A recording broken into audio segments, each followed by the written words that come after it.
Assalamualaikum warahmatullahi wabarakatuh. Welcome back to my channel. Oke Sobat Smart, kali ini aku membahas tentang agresi militer Belanda yang kedua. Di video sebelumnya sudah aku bahas mengenai agresi militer Belanda yang pertama, yang dikenal dengan operasi produk atau aksi polisional.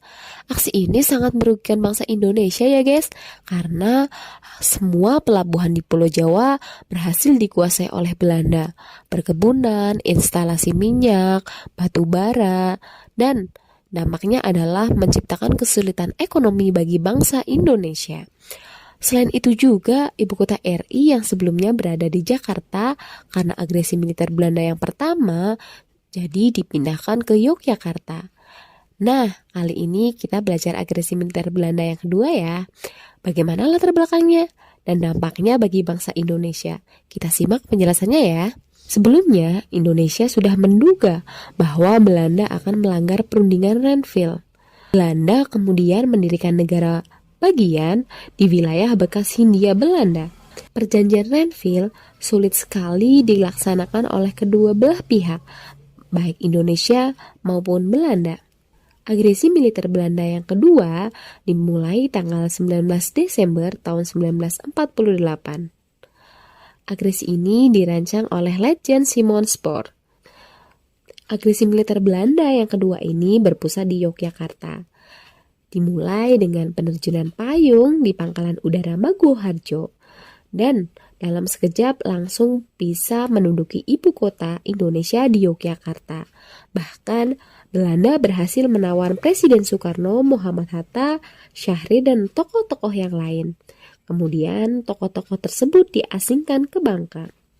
Namun sebelum ditawan oleh Belanda, Presiden Soekarno berhasil mengirimkan radiogram kepada Menteri Kemakmuran, yaitu Syafruddin Prawiranegara yang sedang berada di Bukit Tinggi untuk membuat pemerintahan darurat Republik Indonesia atau dikenal dengan PDRI. Apabila Syafruddin gagal mendirikan PDRI, maka A.A. Maramis diberi wewenang untuk membentuk pemerintahan pelarian atau exile government di luar negeri. Ketika mengetahui presiden dan wakil presiden ditangkap oleh Belanda, sebenarnya Jenderal Sudirman dan beserta pengawalnya pergi keluar kota untuk mengadakan perang gerilya. Sedangkan pasukan di bawah pimpinan Soeharto tetap berusaha menghambat gerak maju pasukan Belanda. Agresi militer kedua menuai banyak kecaman dari negara-negara Asia.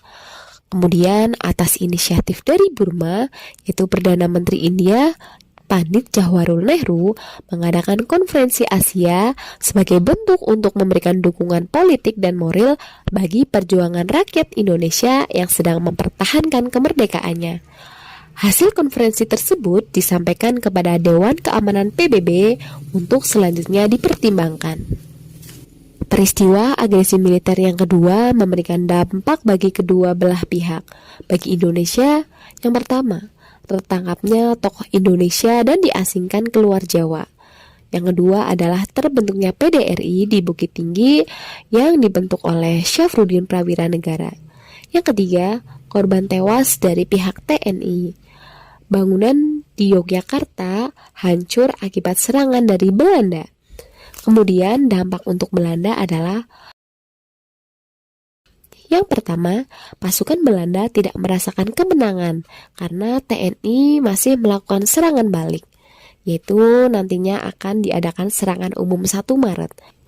Yang kedua, propaganda Belanda yang menyebutkan bahwa RI dan TNI sudah tidak ada tidak terbukti karena di Indonesia terbentuk PDRI yang dibentuk oleh Syafruddin Prawiranegara. Selain itu juga nantinya pada tanggal 1 Maret itu dari pihak Indonesia, dari TNI itu melakukan serangan balik. Aksi agresi militer Belanda yang kedua ini ternyata menarik perhatian PBB nih, karena Belanda secara terang-terangan tidak mengikuti lagi persetujuan Renville di depan Komisi 3 negara yang ditugaskan oleh PBB.